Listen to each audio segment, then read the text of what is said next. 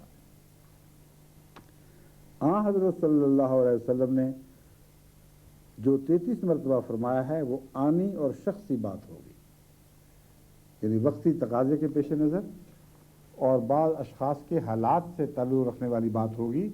اسے تم عام نہ سمجھ بیٹھو. بعض لوگ ذکر الہی کو نماز سے بڑھا دیتے ہیں, اور ایسے فتنے بہت سے پاکستان میں بھی پھوٹ رہے ہیں ان دنوں. یہ زمانہ کلٹ کا زمانہ ہے, اور ذکر کے نام پر دنیا کو گمراہ کرنے کے لیے بہت سی تحریکات چل رہی ہیں. یہ جو آپ ہرے کرشنا والوں کو دیکھتے ہیں, چمٹے بجانے والوں کو دیکھتے ہیں, یہ سارے اللہ کا ذکر بیچ رہے ہوتے ہیں.